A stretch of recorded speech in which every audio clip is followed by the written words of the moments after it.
আমার খবর। সকাল থেকে নির্বাচন প্রক্রিয়া শুরু হয়েছে। ইতিমধ্যেই বিভিন্ন জায়গা থেকে যেসব খবর আসছে সেই সব খবরগুলি আপনাদের সামনে তুলে ধরছি। যেমন সকাল 7টার সময় ভোটিং মেশিন শুরু হয়ে গেছে। মানুষ কাতারে কাতারে লাইন দিয়েছে। কারণ হলো প্রত্যেক মানুষ চাই যে সকাল সকাল ভোট দেবেন এবং ঠান্ডায় ভোট দেবেন। সেই জন্য কিন্তু বেশ কিছু জায়গায় দীর্ঘ লাইন দেখা যাচ্ছে এবং বিশেষ করে দেখা যাচ্ছে যে মহিলাদের উপস্থিতি। মহিলারা চাইছেন যে সকালবেলায় ভোট দিয়ে তারা বাড়ি ফিরে যাবেন এবং বাড়ির কাজকর্ম করবেন।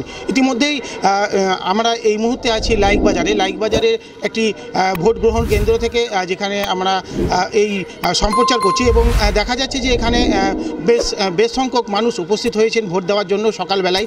এবং এখানে বিশেষ করে কেন্দ্র বাহিনী এবং যারা ইলেকশন যারা পরিচালনা করছেন তারা কিন্তু সব দিক দিয়ে বিষয়ে নজর দিয়েছেন এবং যাতে কোনো রকমের কোনো অসুবিধা না হয় সাধারণ মানুষের যারা ভোট দিতে আসছেন তাদের জন্য সব ধরনের ব্যবস্থা করা হয়েছে। দেখা যাচ্ছে যে কেন্দ্রীয় বাহিনী যারা জওয়ান আছেন তারা কিন্তু এগিয়ে আসছেন, মানুষদের সাথে কথা বলছেন এবং যাতে সুষ্ঠুভাবে এই ভোট পরিচালনা করা যায় তার সব রকম ব্যবস্থা চলছে। আপনাদের সামনে জেলার পরিসংখ্যান তুলে ধরব।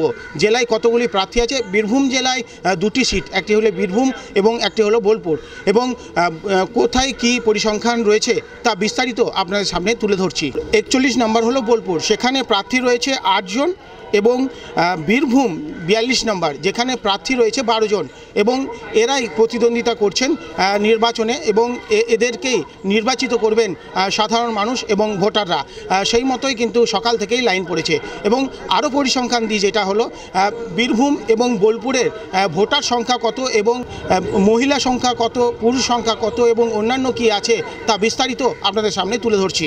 বোলপুরের পোলিং স্টেশন হলো 1979টা। বোলপুরের পোলিং স্টেশন 1979টা। টোটাল ভোটার সংখ্যা 18,39,234 জন। 18,39,234 জন। বীরভূম 42 নম্বর, বীরভূমের টোটাল ভোটার রয়েছে 18,57,022 জন, এবং পুরুষ ভোটার রয়েছে 9,22,989 জন। অন্যদিকে মহিলা ভোটার রয়েছে 9,34,014 জন। এছাড়াও পোলিং স্টেশন রয়েছে, বীরভূমের পোলিং স্টেশন রয়েছে 1943টা। ইতিমধ্যেই বলে রাখি, বেশ কিছু জায়গায় দেখা গেছে যে ভোটিং মেশিনের কিছু গণ্ডগোল থাকার জন্য সেখানে ভোটিং মেশিন খুলতে দেরি হয় এবং তারপরে কিন্তু সেই মেশিন ঠিক করার পর আবার ভোট গ্রহণ শুরু হয়েছে। কি নাম? শিপ্রা পাল। কোথায় বাড়ি? বোলপুর লাইকবাজার। আচ্ছা, এবারে কি নতুন ভোটার? হ্যাঁ, বলো যে আমি নতুন ভোটার। এবারে আমি প্রথম ভোট দিচ্ছি, তো প্রথম ভোটের অভিজ্ঞতাটা আমার মোটামুটি ভালোই লাগছে। এরপরে দিলে আরও ভালো করে জানতে পারবো। এতদিন দেখতে এবং এই যে আজকে সুযোগ পেলে সেটাতে কি? সেটাতে আমার খুবই ভালো লাগছে। কেমন সরকার চাইছো, মানে কীভাবে সরকার চাইছো? যে তোমাদের যেহেতু ইয়াং জেনারেশন, যুব, তোমরা কী ধরনের সরকার আশা করবে? সরকার যেরকমই আসুক, মানুষের জন্য যত ভালো কাজ করবে সেটাই বেশি ভালো লাগবে। কি নাম? সুরেশ দাস। ভোট দিলেন? হ্যাঁ, ভোট দিই। প্রতিবারেই কি এই অবস্থাতেই ভোট দেন? তাহলে ভোট কেন্দ্রে আসেন কেন? আনন্দ, একটু আনন্দিতে আসেন, ভালো লাগে।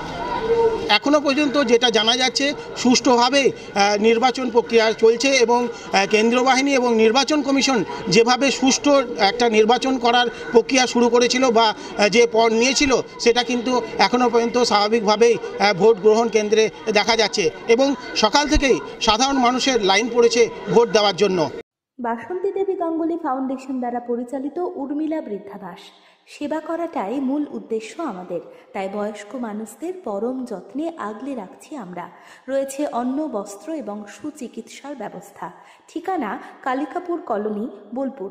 বিস্তারিত জানতে 7063472820 এই নম্বরে যোগাযোগ করুন। দেখতে চোখ রাখুন আমাদের ফেসবুক ও ইউটিউব চ্যানেলে।